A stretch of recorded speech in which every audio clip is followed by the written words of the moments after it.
Hello, everyone, and welcome to the first podcast of the Center for Advanced Studies in the Humanities and Social Sciences at the University of Erlangen-Nuremberg. This center is entitled Alternative Rationalities and Esoteric Practices from a Global Perspective. My name is Michael Lackner. I'm a sinologist and the spokesperson as one of the three directors of the center. This center is generously funded by the German Research Foundation, Deutsche Forschungsgemeinschaft, and whoever is interested in having more information about our center, the website is www.cas-e.de.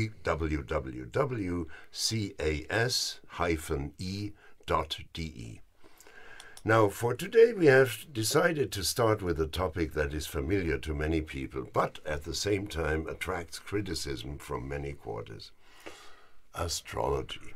And a very short definition of astrology could be as follows. The core of astrological teachings is the idea that the individual personality and the events in their life are related to celestial bodies. Earthly life is therefore connected to cosmic realities. But before starting our discussion, let me first introduce my guests today. In alphabetical order, Dr. Christoph Niederwieser holds a PhD in International Economics from the University of Innsbruck, Austria. He has many years of management experience, both in the music business and as head of brand and business development for one of the top 50 German luxury companies. He advises companies in the areas of strategy, branding, and human resources, and is a renowned astrologer with numerous publications and lectures. He has widely published on the subject of prognostic and prognostication, and was a visiting scholar fellow of the International Consortium of Research in the Humanities. Now, the next one is Dr. Daryl Rudkin, is a visiting scholar at our present center.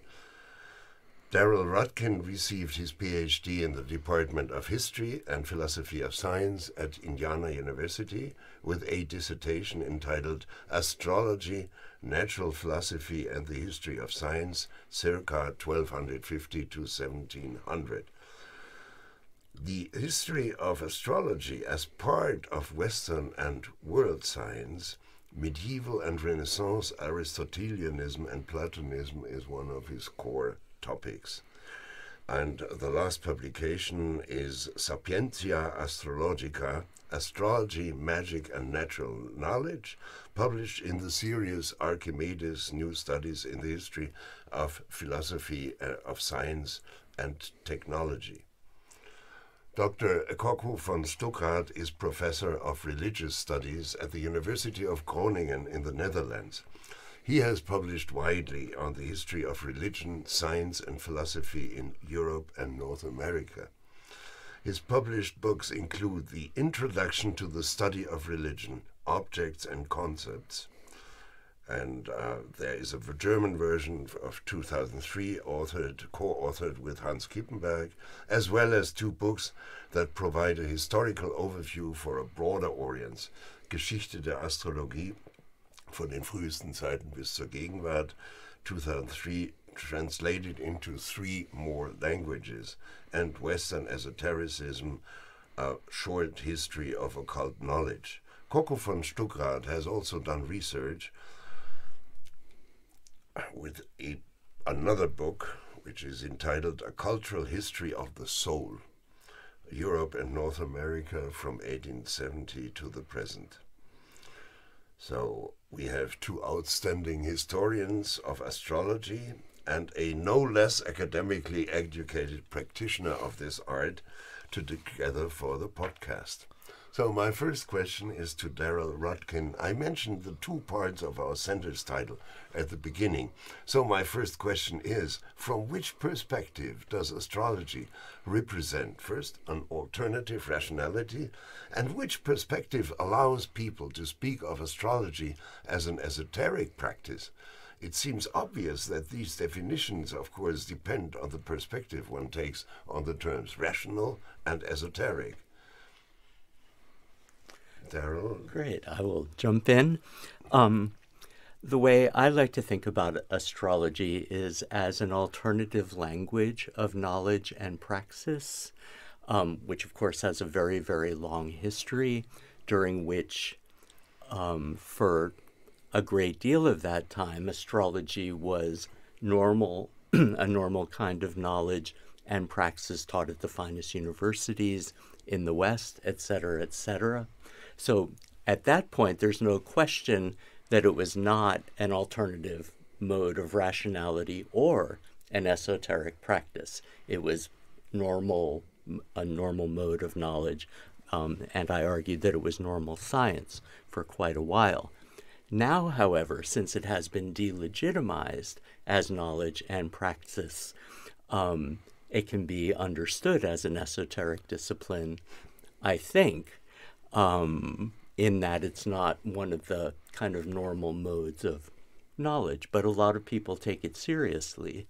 I have some qualms about the term esoteric, as it's often associated then with occult knowledge or the Hermetic tradition, and that unfortunately skews how we tend to think about it before even beginning to think about it. So I prefer not to use those terms, but I think they can be useful as pointers towards understanding a discipline.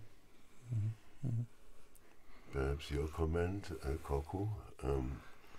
Yes, I fully agree with this, what Daryl said, in the sense of that the qualities of the knowledge system that is astrology depend on how you look at it, and over the course of history, these perspectives have changed. And certainly the esotericization of astrology goes hand in hand with the marginalization in Europe and North America in particular, after the 19th century, basically, a little bit earlier maybe, we can talk about that. But this marginalization goes hand in hand with certain understandings of science and rationality that are part of what I would call European identity discourses and negotiations. What does it mean to be modern? What does it mean to be enlightened? And all these master narratives that have worked out pretty badly for astrology and also alchemy and magic and the other occult sciences, as they were then dubbed in the 20th century, not before that, in the same way. So yes, there's certainly some importance in looking at astrology from this perspective, but also with a careful nuancing of from which perspective we actually look at it. Mm-hmm. Thank you. Yeah, what is Christoph's opinion? Yeah. Yeah, and what I find so fascinating with astrology is that over the course of the century, it had many periods where it had been a renowned state science. For example, already in the Roman Empire, there have been times, for example, Augustus or Hadrian, where astrology was very, very renowned. And then it could be that just a couple of decades later, it was forbidden because it's superstitious and it's nonsense and it's out of the scientific community. Like, for example, under Diocletian, you had the death penalty on astrology. Yeah, so this shift between being an official science and being kind of a suppressed, superstitious pseudo-knowledge is very old already. Yeah? You also can see this in the Roman Empire. You can see it in other cultures until nowadays. So this shows us how relative our knowledge systems are, basically. Yeah? Because in the end, just the course of time decides if something is seen as superstitious or as scientific. Yeah, thank you. I mean, in the general context of alternative rationality, it makes sense to look at natural philosophies and rational systems that serve as an explanation for astrology, and to put this in a historical perspective, the Stoics, Islamic science, Ficino. But let me come to the next question, which is an important question in my view. Science versus causes, the theoretical foundations of that question. what scientific, philosophical, and or theological foundations can we assume for the workings of astrology's celestial influences? Or should we simply regard them as signs rather than causes?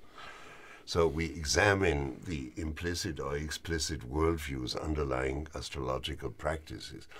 And I mean, we know that there has been the debate about this question has a long history, and the humble opinion of the sinologist I am could be perhaps a bit helpful, because the Chinese were never really bothered with cause and effect relations. They rather saw them as correlations, resonances, responses, and so the question was never really asked whether, celestial influences worked as signs or causes. And it would be interesting, however, to know a bit more about Western views on that. So as a historian, when I approach this question, I go back to Thomas Aquinas, who was a major authority in this area, as it turns out. And he discussed astrology in relation to signs and causes in his Summa Theologiae, where he was distinguishing between, where he was discussing predictive arts, and in doing so, he distinguished between legitimate and illegitimate predictive arts. And here he made a very sharp distinction between astrology, and for his purposes that included astronomy as well as astrology.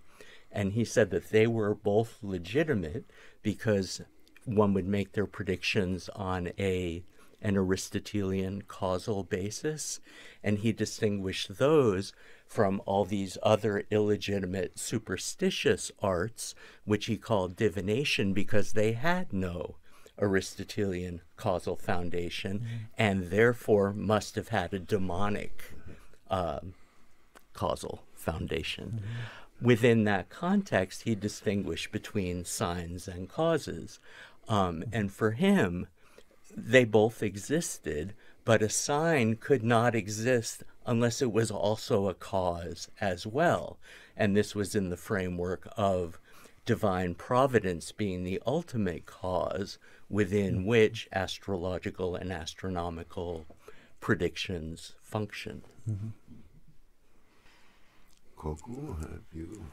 Yes, that's a very good summary of one of the main issues that European, particularly religion, but also philosophy, had with the characteristics of astrology as a system of natural philosophy and science, and at the same time you want to keep it because it's a long tradition and it works in the eyes of the people, and at the same time you have to depotentialize it in a sense of you cannot the stars cannot take over the job that God has, and the freedom and volition, and shouldn't be fatalistic, and this distinction is a very European or very Western, as they may call it, as over against maybe the Chinese tradition that does not have this problem to state it like that.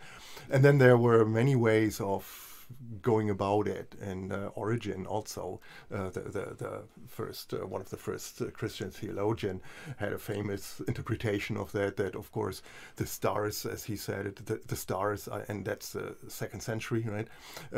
The stars are the handwriting of God, yeah, and we're totally fine reading the handwriting, and God could just do something else with if he wants to. He's totally free to do whatever, and it's legitimate to read it, but it's not a fatalistic interpretation. And that's another example of going about that same question, which is certainly an important red thread that runs through the centuries. Christoph, how would you address in your own work and the framework of your research, but also of your consulting, this problem of signs and causes? Yeah, I mean, when I started in the early 1990s, I remember there has been quite some efforts to kind of scientifically prove astrology. And one part, which was a minor part, were people from natural sciences like Percy Seymour, for example, or Theodor Landscheid, who tried to find any a kind of complex cause and effect relationship pattern. So, for example, the cycle of Jupiter influences the sunspots, and the sunspots we know influence radio waves on Earth, and so on. And they tried in this way to construct a kind of natural sciences explanations in astrology. But I would say this is maybe 1 or 2% of people in astrology interested in would take as an explanation.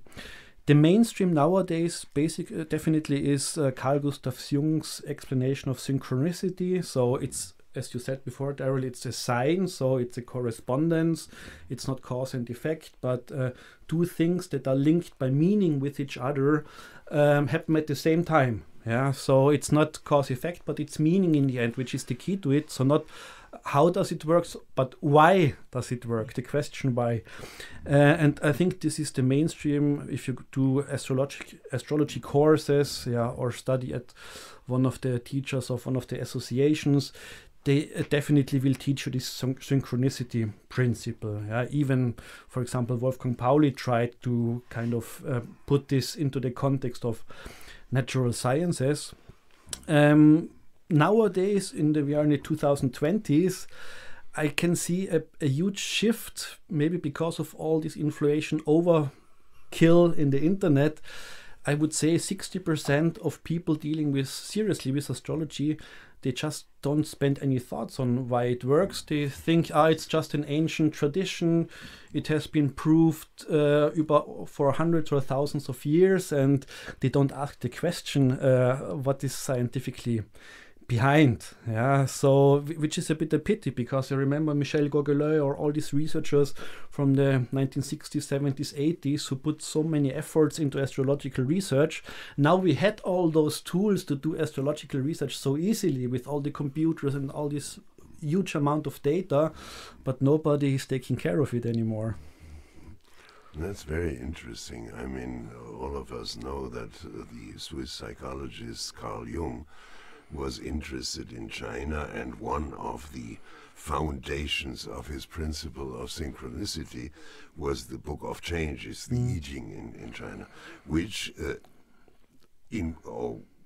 through the lecture, the reading of which, he explicitly excluded the cause and effect relationship and insisted on correlation, response, correspondence, analogies, basically, and that's so. I'm really amazed that this is the mainstream explanation for in our days. Perhaps it would also be useful for the audience to know something about the fact that, and you already, Christoph, alluded to that, about the fact that we are actually dealing here with astrologies in the plural, with competing schools, and which means that the phenomenon is widely diverse. Who wants to? Daryl, perhaps? Yes. Sure. Even in history, I mean. Right. For me, this brings up an important point. I would frame it slightly differently, in that, with respect to practice, astrological techniques, there seems to be a very strong tradition from antiquity to the present, where many of the techniques are exactly the same. But beyond that, or behind that, the scientific frameworks for understanding how astrology works are vastly different. So here there could be kind of astrologies. And one thing striking to me in my research is how practical astrology is kind of neutral with respect to those broader frameworks. As interesting as they are, it really doesn't affect the practice at all, which is really striking, except for one exception that I've been working on these days. And this is what I call a theurgical astrology that Marsilio Ficino uses in his transition from medieval to Renaissance astrology, where he platonizes the universe, brings it to life, including the planets.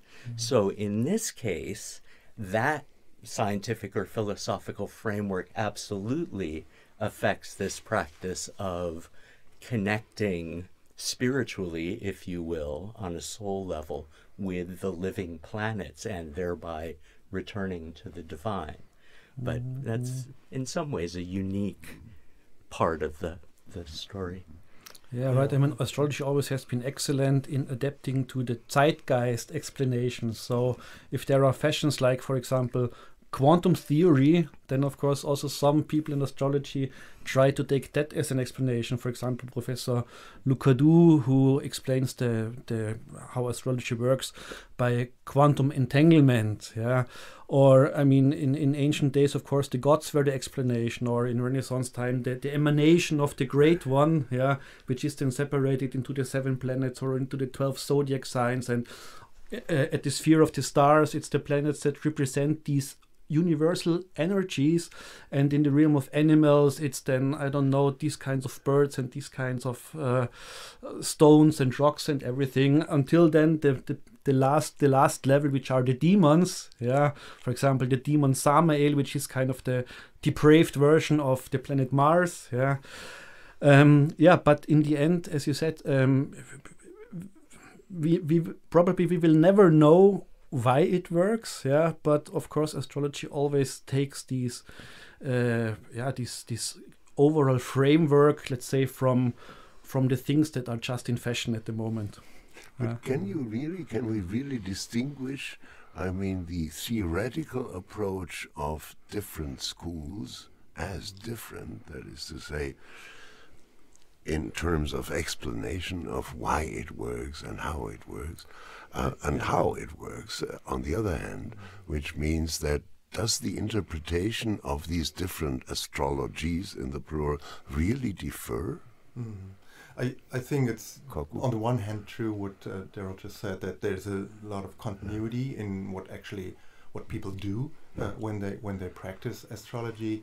And they don't have to care basically too much about why and what kind of theory legitimizes it or explains it, as they just apply it. And it's not that theory that they apply.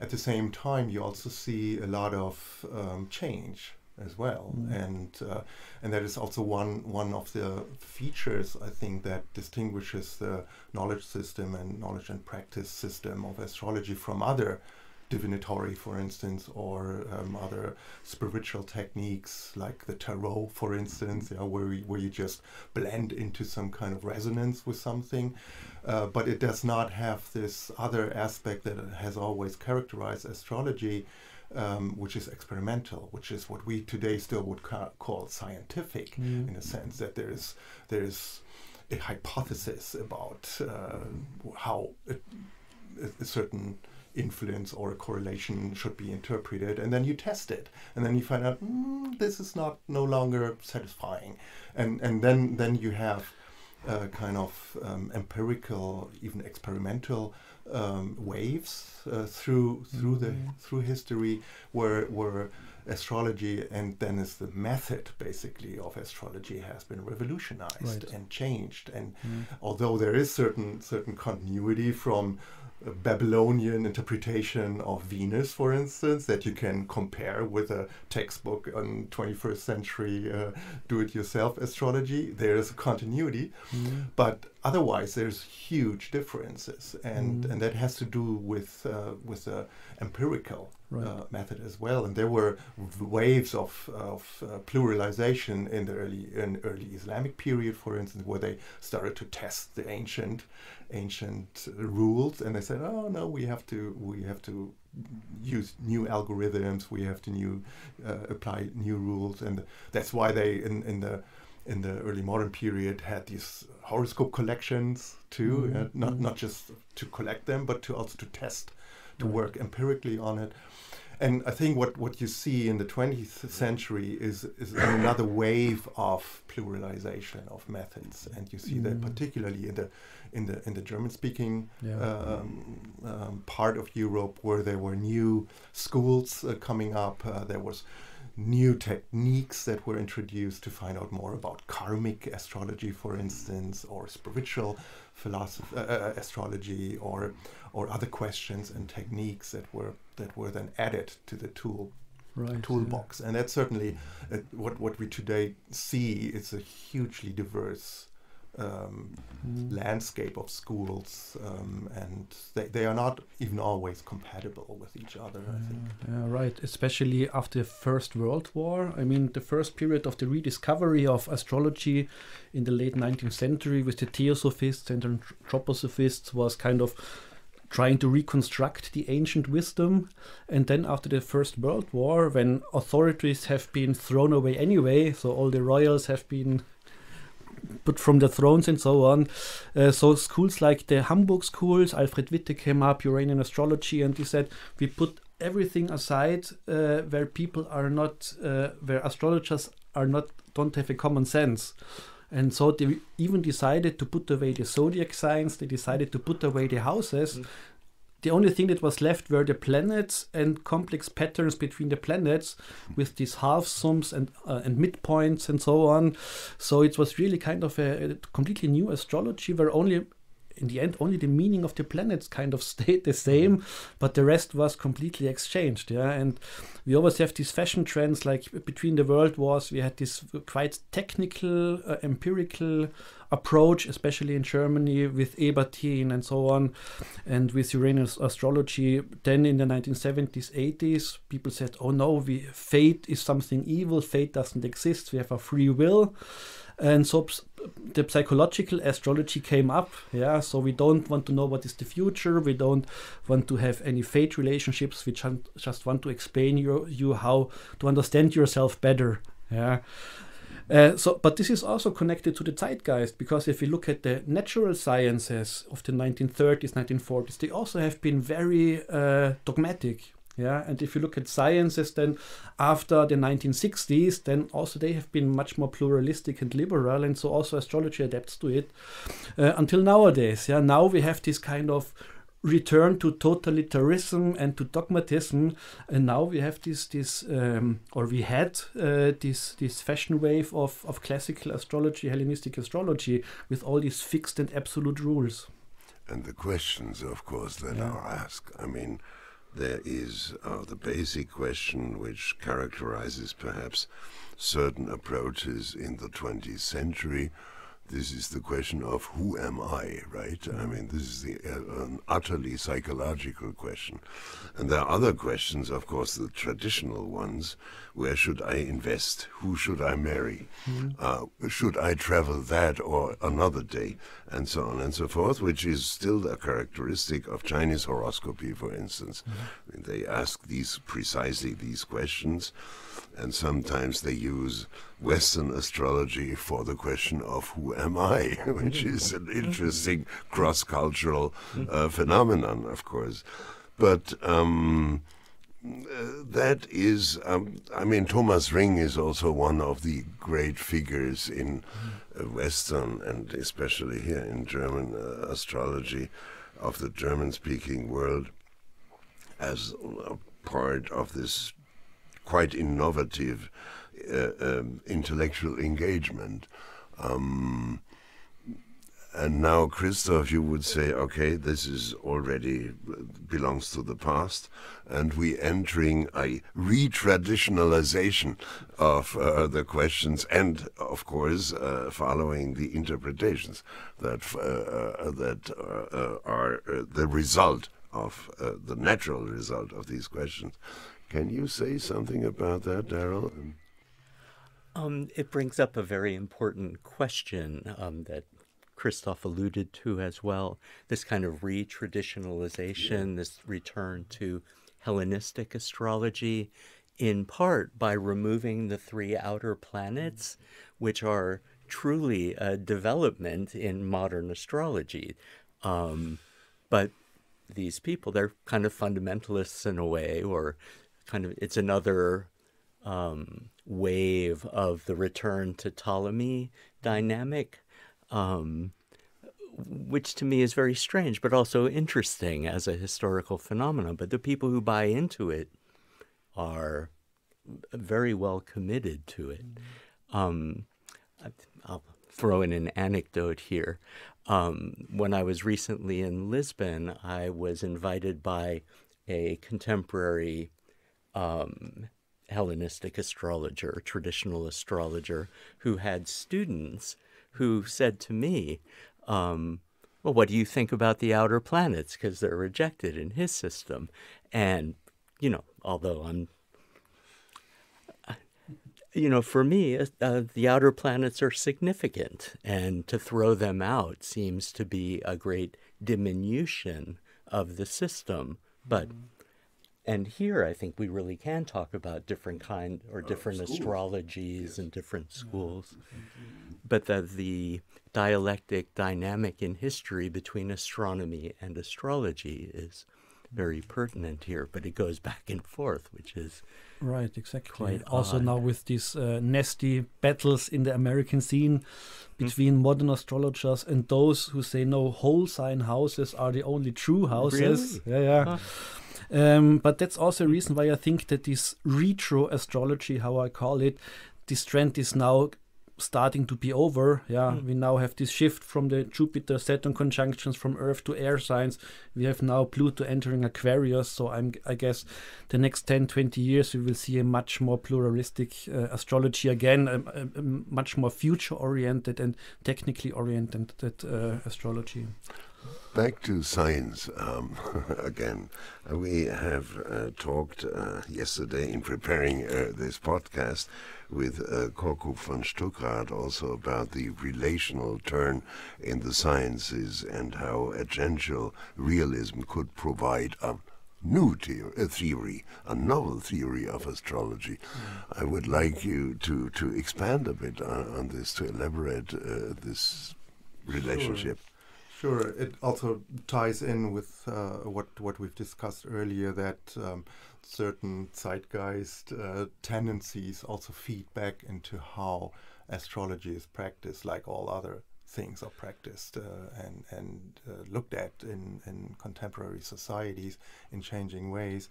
And I think what you certainly see at this point in how people approach astrology or astrologies and pick their own way of using astrology is a more, particularly when you look at my students, like the 20-year-old Generation Z and a little bit with millennials already, you see a more playful use of it, not so much, okay, I have to do 2 years of deep examination and training professional to learn the all the techniques and so on. So no, why? I just combine it somehow and it works, and then I take it from there. I combine it with tarot readings and I put a tarot card on the table with, maybe for Saturn I use a black candle or something to connect with that energy. Nobody in the traditional psychological school would do that in their readings, but it's a more playful combination of factors that work well for them, and it makes also some sense in theory, and you put things together. And I think that's also part of the zeitgeist as well, and that speaks particularly also to people who grew up with the internet, who are at home basically in social communities, social media communities, and so on. So it speaks to them in a different way, and I think that might also explain why there's no interest in bigger theories, because why it wouldn't have any added value for them.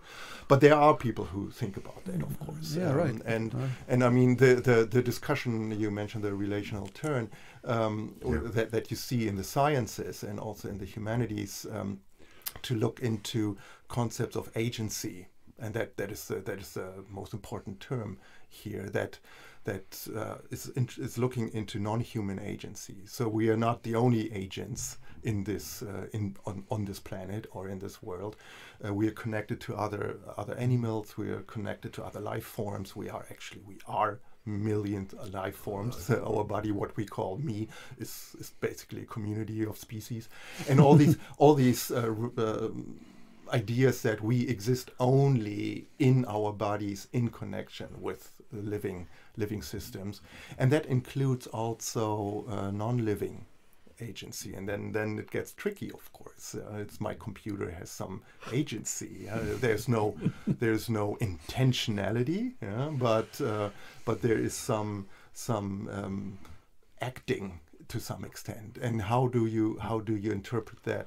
And then there are big theories about the ontologies of objects in philosophy. It's a big topic, but also in what Karen Barat, who is one name, important name in that, she comes from quantum physics, but connects that with critical theory in the humanities, and she comes up with this idea of agential realism. So it's we are part of a realistic, real world. It's not constructed, right? This microphone is in front of me. It's not just invented. It's there, and it has some impact. It is part of the whole arrangement, and that is the arrangement constitutes agency, and there's only agency in this arrangement. And you could apply that to the stars, right? Mm-hmm. So as soon as I engage with stars or with a hand-drawn horoscope chart or a computer or a different thing, these all change the patterns of knowledge that come out of that and the situation. And that is actually something that leaves open the question of cause and effect, because it's only putting all these things together creates my experience of astrology. And if I take one away, my experience will change, and it brackets the question of truth or not, for instance, but it explains the experience of plausibility or the knowledge that comes out of that arrangement. So just as an example of how also then the philosophies kind of mirror certain societal changes, also in terms of crises of human self-understanding, and also the marginalization of European philosophy on a global scale. This all comes together in an interesting way here that also feeds back into the practice of astrology, I would say. And perhaps a footnote to the term of agency. I mean, there is an individual agency, and the different agency, even though those of the planets, are interrelated to some extent. But at the same time, the practice of your students you just described has something playful, right? And the interesting thing is that we know a lot about the close connection between games and divination, of course, It's never really serious, but it could be serious at a certain moment. Yeah. And here, astrology was considered to be serious, but once it enters into a whole system, combined with tarot cards or the Book of Changes and so, it becomes something quite close to a game, You have to be interested, but you probably don't have to be sincere as you were when asking a question, a serious question to a diviner or even an astrologer. I think that's an interesting development, a recent development, in fact, starting somehow in the 2000s, or I would think you so, would say, yes. Yeah. Any other comments on this? Yeah, I mean, basically this is because now the internet zeitgeist just recommends that any message longer than 30 seconds is a bad message or a message that cannot be heard. Of course, this also counts for astrology. If you look at TikTok or Instagram, you see then these 30-second clips where they say these are the 3 biggest arrows of Scorpio or whatever, which is more than a play. But on the other hand, you also have all these very in deep work on astrology, like YouTube videos on mundane astrology that last for 1 hour and still they have 10,000s or 100,000s of clicks or views. Yeah, so both coexist among each other. You just mentioned mundane astrology, and that leads me to the next question. I mean, is there any difference between an individual horoscope, So individual astrology and mundane astrology, this is a question first to Christoph and then to our two historians. I mean, basically, it's the same tools, but of course, you don't make the horoscope for a person. You make the horoscope for a whole nation or for worldwide developments and so on.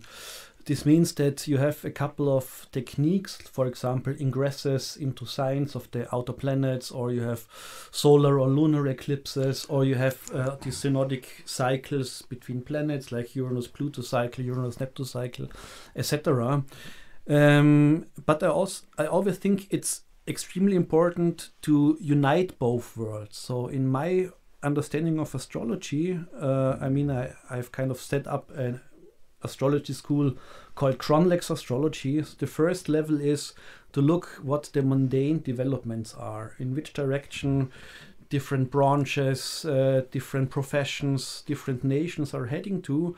And the next step is to look how we as individuals are linked to this development. So you can definitely unite both worlds. So let's say the macrosphere of mundane astrology and the microsphere of personal horoscopes. Though I have to say that mundane astrology just has become a topic, let's say, the last 5-6 years. Basically, since Corona, it has become extremely popular.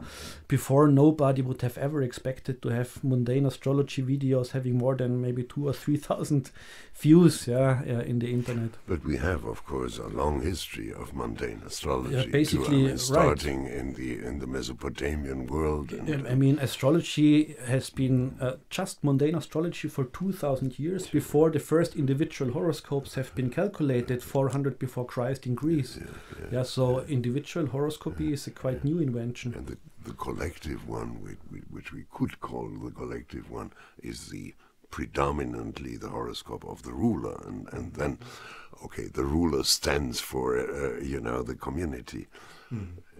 No, absolutely. That there were horoscopes of individuals since the ancient world, but these were then the rulers who represent the community. But that also helped these people to interpret, there's a battle, and then like 2,000 people die at the same day. They cannot have the same influences, the same horoscopes. They are also subordinate to the horoscope of the community.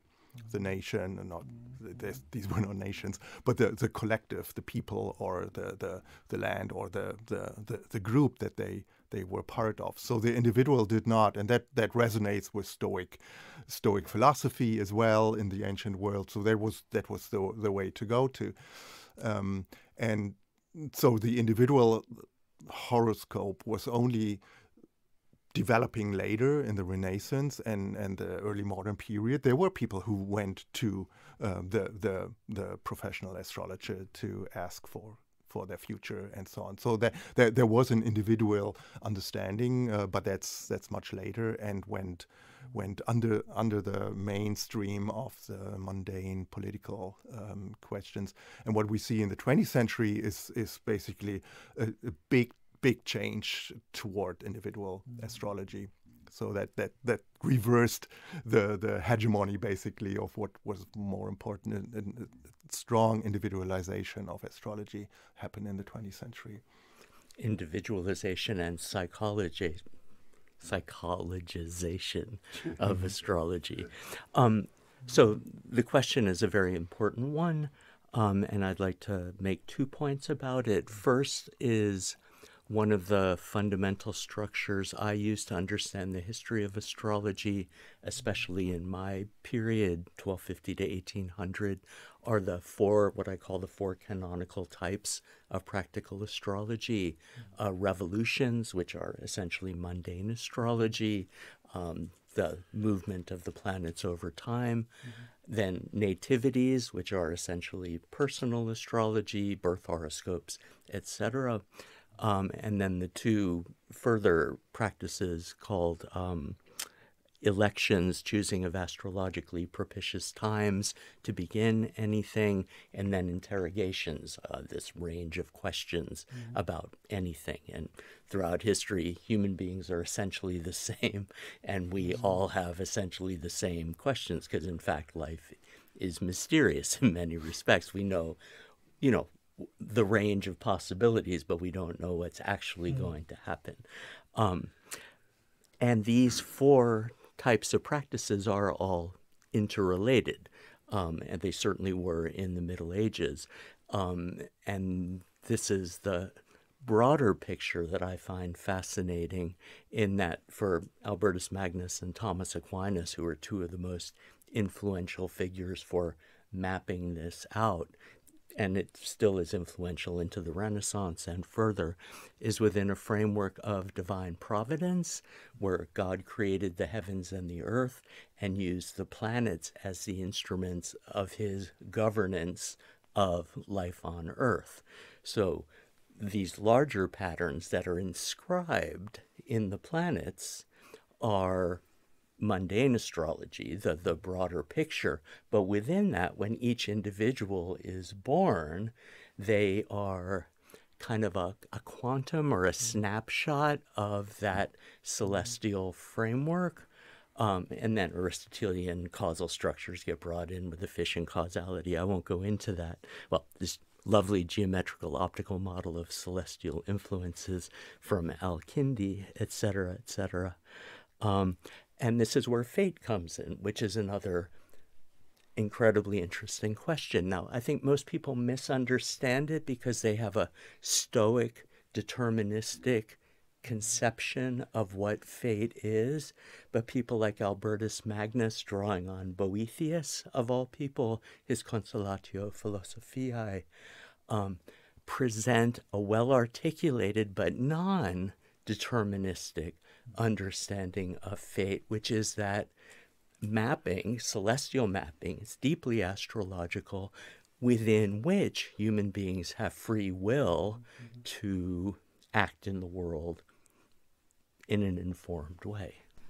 There's a lot more to say. Thank you much. No, thank you very much. I mean, this is still an ongoing debate, even in philosophy, in biosciences and whatnot. Free will is a problem, in fact. And by the way, that was never a problem in the Chinese-speaking world. Perhaps even because of the absence of superior being, absence of a vertical order, of the cosmos, and perhaps even because of the absence of cause and effect relationship. Time is almost over, but I would be sincerely interested still in the question of how do you feel about statistics in relation to astrology? I mean, many statistics have been set up in order to explain the why it functions, the question of why astrology works.